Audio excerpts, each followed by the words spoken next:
어서 오십시오. 안녕하세요. 예. 네. 지금 그 청와대 국민청원 그 정당 해산 청원 있잖아요. 네네. 여기에 뭐 청원 조작됐다는 논란 뭐 이런 거 있잖아요. 예. 그 보도 좀 짚어볼까요? 예. 제가 오늘 이 방송을 준비하면서 그러니까 5월 8일 오후 2시쯤 봤어요. 네. 그랬더니 자유한국당 해산 청원은 180만 명가량 되고요. 음흠. 민주당 해산 청원은 31만 명쯤 되더라고요. 예. 자유한국당 해산 청원 인원이 그 타당성 여부를 떠나서 일단 최대 인원을 기록하고 있기 때문에 맞아요. 언론들 역시 이 국민청원을 화제거리로 보도하고 있습니다. 패스트트랙을 방해한 자유한국당의 분노 여론이 집중되면서 자유한국당 해산 청원으로 나타났다는 시각보다는 자유한국당 해산 여론 대 민주당 해산 여론 이 두 가지를 대등한 대결 구조로 묘사하는 그런 보도들이 더 많았습니다. 아하. 더 황당한 것은 30일부터 나돌기 시작한 자유한국당 해산 청원 조작설입니다. 그러니까요. 네, 이 청와대 청원 게시판에 접속한 사람들 중에서 베트남에서 접속한 사람이 많다는 주장이거든요. 예. 예, 그런데 이게 진위가 밝혀졌잖아요. 그 다음에. 예, 그 청와대가 바로 그 다음 날 이제 해명을 했습니다. 우선 이 네. 저 베트남 무슨 조작설 이런 건 어디서 먼저 불거졌어요? 일단은 자유한국당 해산 청원이 4월 29일에 크게 늘어났는데요. 그러자 30일에 오전 11시 30분경 이준석 바른미래당 최고위원이 페이스북을 통해서 시밀러 웹이라는 트래픽 분석 사이트가 있대요. 그런데 이 사이트에 그 분석 결과를 올리고 4월 통계가 나오면 봐야겠다. 4월에는 어떤 사이버 혈맹국이 우리나라의 청와대와 국민청원에 관심이 많아졌을지 이렇게 이제 우회적으로 조작 가능성을 언급했어요. 이 시밀러 웹의 트래픽 분석이 달마다 나오나 봐요. 그래서 그러니까. 3월 통계를 올려주면서 4월 통계는 아직 안 나왔잖아요. 아하, 알겠어요. 그러니까 네, 예. 이렇게 얘기를 했대요. 예. 그런데 이제 소위 베트남 조작설이 여기서부터 수면 위로 올라왔어요. 그러나 이준석 최고위원은 정확하게 이게 조작됐다라고 말한 건 아니에요. 아니죠. 그렇죠. 아니죠. 그런데 이 이야기를 가지고 이제 막 이야기가 더 커진 건데요. 청와대는 오후 국민청원 공지를 통해서 구글 애널리틱스를 이용해서 자체 트래픽을 분석한 결과 4월 29일에 국내 접속 비중은 97%고 3월 전체 베트남발 접속자 비중이 3.55%라고 밝혔습니다. 3월 달에. 네. 또한 3월 14일과 15일 베트남에서 이상 트래픽이 실제로 발생한 것은 맞는데 예. 그중 89.83%가 장자연 사건 관련 청원이었다는 것이에요. 그 청원을 하려고 베트남에서 유입됐다라는 겁니다. 그건 이제 3월 달 얘기인 거고 네. 4월 29일 날 국내 접속이 97%고 네. 그때 베트남 접속이 얼마인지는 밝히지 않았나요? 예. 어쨌든 97이니까 나머지 다라고 해봐야 나머지는 3%. 3% 미만이겠네요. 네네. 그러니까 뭐 그건 베트남뿐 아니라 전 세계 어딜 수도 그렇죠. 있고. 네. 예. 그리고 이를 본 이준석 최고위원은 당일 오후 7시경에 다시 페이스북을 통해서 청와대 측에서 공개한 구글 애널리틱스 통계는 샘플 조사가 아니라 전수 조사에 가까워서 상대적으로 정확도가 높다. 그러니까 아까 시밀러 웹이라는 곳은 네. 샘플 조사였대요. 예, 그러니까 예. 이게 더 정확하다라고 예. 인정하고 예. 3월에 발생한 것과 같은 이상 트래픽이 4월 말에 진행되는 정당 해산 관련 청원에 어떤 영향을 주었을 가능성은 낮다라고 스스로 자신의 주장을 철회하는 듯한 이런 글을 올렸습니다. 뭐 주장을 철회했다기보다는 한번 좀 관심 가져보자라고 했는데 아니다 이렇게 네. 얘기한 거네요. 예. 그런데요. 그래서 이런 해프닝은 하루 만에 끝나는 것으로 보였는데요. 네. 문제는 이미 잠잠해진 이 사안을 가지고 언론들이 확대 재생산하는 보도를 내놨다는 것입니다. 그래요? 어떤 언론이 어떤 보도를 했어요? 기본적으로 조선중앙동아 모두 베트남 조작설 이야기는 보도가 되었습니다. 예. 특히 조선일보의 지면 보도가 눈에 띄었는데요.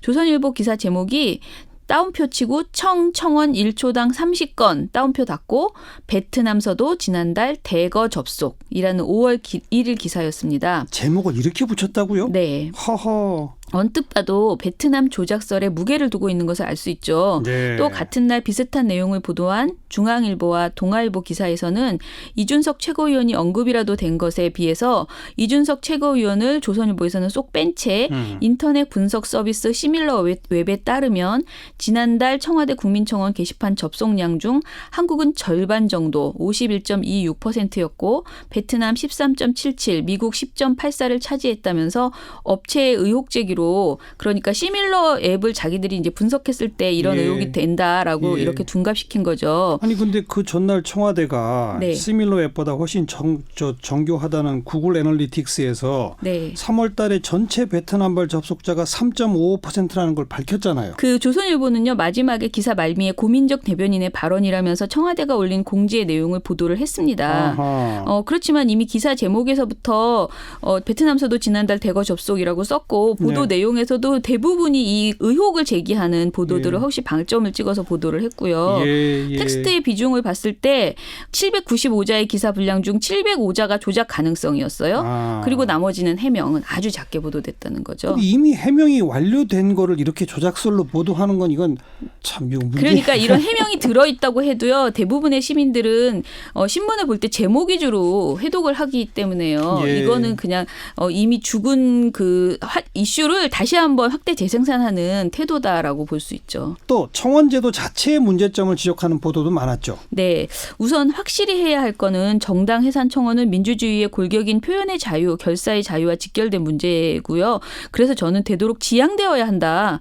아주 엄밀한 기준과 법적 판단이 필요한 일이다라고 생각합니다. 예. 이 정당 청원에 대해서 약간 내로남불식으로 내가 좋아하는 정당이면은 안 되고 싫어하는 정당은 해산되어야 된다. 이런 관점은 좀 부적절하다고 보고요. 예. 청와대 국민청원 제도의 보완이 필요하다는 지적 역시 이미 오랫동안 논의되어 왔습니다. 예. 그래서 이번 기회로 청원 제도의 문제점을 제기하는 거는 사실 언론에서 충분히 할 수 있는 문제다라고 생각을 하고요. 네. 그런데 문제는 그 지적이 그렇게 순수해 보이지가 않는다는 거예요.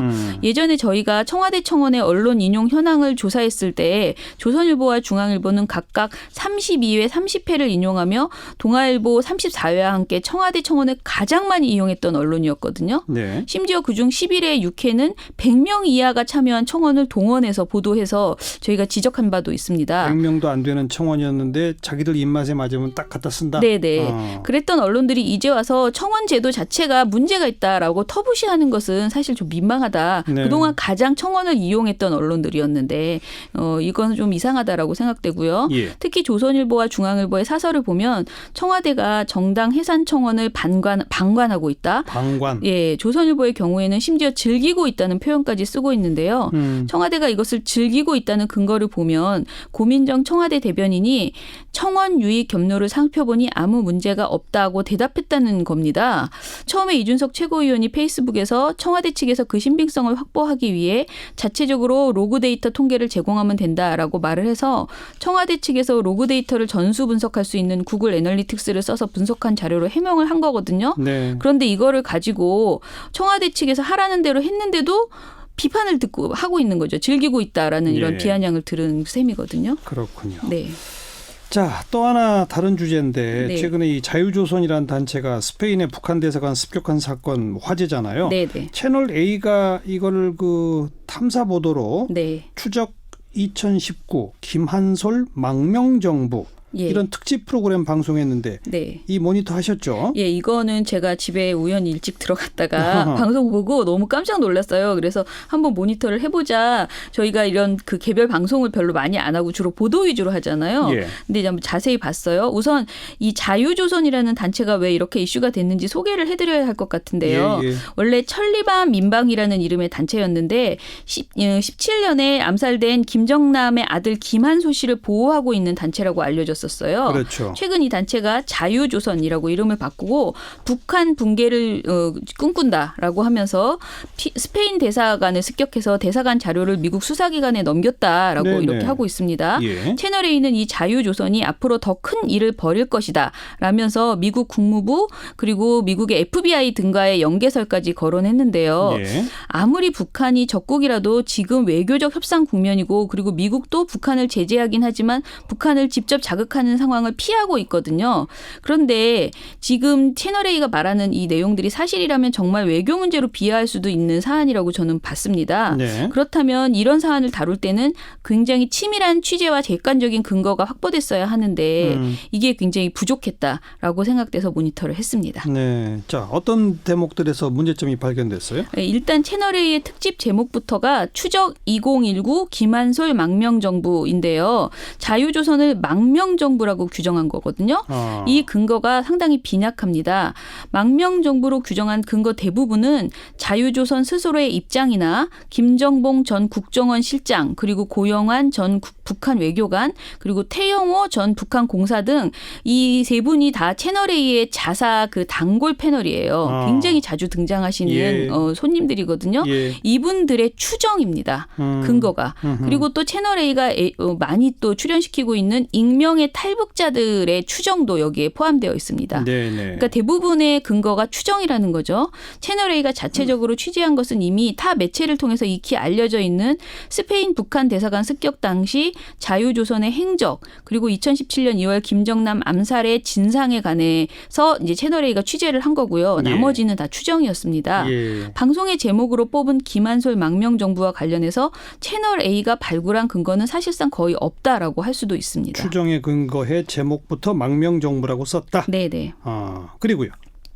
그리고 이 프로그램에는 자유조선을 임시정부 그러니까 상해 임시정부와 비유한 그러니까 같은 것이다라고 비유한 대목도 나옵니다. 상해 임시정부랑 비교했다? 네네. 여기서 김정봉 패널이 현재 자유조선은 우리 한국으로 치면 상해 임시정부 같은 겁니다라는 발언을 했습니다. 네. 자유조선이 상징적으로 만든 블록체인 비자가 있어요. 이 비자를 블록체인으로 발급한대요. 예. 근데 이것을 빌미로 비자를 발급한다는 얘기는 자기들이 정부의 위상을 가지고 있다는 얘기다라고 조한범 통일연구원 선임연구위원이 발언을 하고요. 예. 또 북한에 대한 정부임을 공식화하는 효과가 있다라고 김진 앵커가 또 이런 발언을 했습니다. 네. 자유조선의 임시정부가 실제로 정부로서의 위상을 가졌다고 포장을 한 건데요. 근데 정말 이게 민망하다라는 생각, 불쾌하다라는 생각이 들었습니다. 우선 우리 상해 임정의 경우는 임정을 선포할 때 대한민국이라는 국호와 함께 민주공화제를 표방한 임시헌장 10개조 그리고 국무총리 이승만을 수반으로 하는 6부의 국무원을 구성으로 함께 선포했습니다. 그렇죠. 네, 그런데 자유조선의 경우에는 자신들이 내건 자유조선을 위한 선언문이라는 3.1절 날 이런 선언문을 냈거든요. 예. 이게 전부입니다. 예. 그리고 블록체인 비자를 발급했다는 건데 이것을 동급으로 치환했다는 것은 좀 무리다. 그리고 역사적 통상적 의미의 임시정부 또는 망명정부에 비할 수준은 아니다라고 판단됩니다. 사실 저도 자유조선의 실체가 뭔지 좀 궁금하거든요. 네네. 그럼 좀 아주 치밀하게 취재해서 그 실체의 일부를 좀 드러내줬으면 좋겠는데 네. 그런 건 없다 이거죠? 네네. 대부분이 추정이라고 보고요. 일방적인 추정들을 근거로 들고 온 부분이 눈에 띄었는데요. 대표적으로 하나만 들어볼게요. 예. 익명의 탈북자를 인용한 대목이 있는데 정확히 이렇게 이야기합니다. 북한 대내에도 모름지기 철저히 오픈이 되지 않은 사이니까 알 수 없겠지만 대내에도 있을 것. 제 생각에는 있을 수밖에 없죠. 그러니까 자유조선 사람들이 북한 안에도 있을 것이다. 라는 건데요. 이거는 철저하게 자기 생각이다. 본인도 이렇게 이제 밝히고 있는 거죠. 이런 식이면 뭐 용이 실제로 존재한다라는 특집 방송도 만들 수 있다라고 저는 생각하고요. 더 재미있는 것은 자유조선 스스로의 입장문이 이렇습니다. 2019년 3월 28일에 게재한 입장문에서 우리는 엄격한 보안상 한국 거주 중인 그 어떤 탈북민과도 연계를 맺거나 심지어 전화 통화를 한 적이 없다. 북한 정권을 겨냥하는 여러 작업을 준비 중이었지만 언론의 온갖 추측성 기사들의 공격으로 행동 소조들의 활동은 일시 중단 상태이다. 이렇게 발표를 했거든요. 그렇다면 채널A의 추측 방송은 오히려 자유조선이 밝히는 것과 반대되는 이야기라는 것이죠. 네네. 정말 특집이라고 하기가 좀 그럴 것 같은데 네. 제가 아까도 언급했지만 직접 취재해서 뭔가 좀 더 밝혀낸 게 정말 없나요? 아니 그 직접 취재한 것들도 있긴 합니다. 문제는 채널A가 현지 취재 등 열의를 보인 내용들은 모두 3파트를 했는데 첫째는 스페인 대사관 현지 취재를 약 6분간 방송했고요. 둘째는 말레이시아 대사관을 현지 취재했습니다. 그리고 셋째는 2017년 김정남 피살 사건을 취재를 했습니다. 근데 이 세 가지를 취재했다고 해서 김한솔 망명정부와 연결이 되지 않는 거예요. 그리고 자유조선의 실체하고도 관계가 없네요. 네네. 그러니까요. 그래서 자유조선 행적과 직접적 관련이 있는 스페인, 말레이시아 북한 대사관 취재는 프로그램 내용에서 그렇게 뭐 이렇게 중요한 부분이 아니었다라는 그러니까 관련이 없는 내용들이 대부분이었다라는 예. 것이고요. 예. 또 저는 이 보도에서 가장 큰 문제라는 거 생각한 것은 우리가 남북 문제를 대할 때 북한 붕괴론보다는 대화 협상을 통해서 평화적인 통일을 원하는 거잖아요. 네, 그걸 네. 굉장히 중요하게 생각하는데 예. 이 보도가 굉장히 뭐 붕괴론을 지금 굉장히 바람 넣는 듯한 그런 방송이었어요. 국제적 대북 제재 역시 사실은 결과적으로는 북한을 협상 테이블로 이끌어내기 위한 방편일 뿐이고 지금 우리가 가지고 있는 남북미 상황 속에서 북한 전복을 목표로 한 조직이 미 정부와 연계되어 있고 정부까지 수립했다라고 한다면 사실은 이것은 보통 일은 아닙니다. 예, 예. 채널A가 이런 파문을 특집 프로그램까지 편성해 보도하고자 했다면 좀 더 치밀한 취재와 객관적인 근거를 확보했어야 한다. 그렇죠. 이 부분에 있어서 그렇지 않았다는 점이 굉장히 아쉽습니다. 예. 미국의 뭐 CIA나 이런 정보기구에서 만약에 정말 실체가 있고 네. 태영호 공사가 말한 것처럼 새로운 방식의 레짐 체인지까지도 꿈꿀 수 있는 네, 네. 뭐 그런 걸 포착했다면 지금 북미 협상 국면 생기지도 않죠. 네, 네. 알겠습니다. 네. 여기까지 합시다. 민주언론 시민연합의 김원경 사무처장이었어요. 고맙습니다. 감사합니다.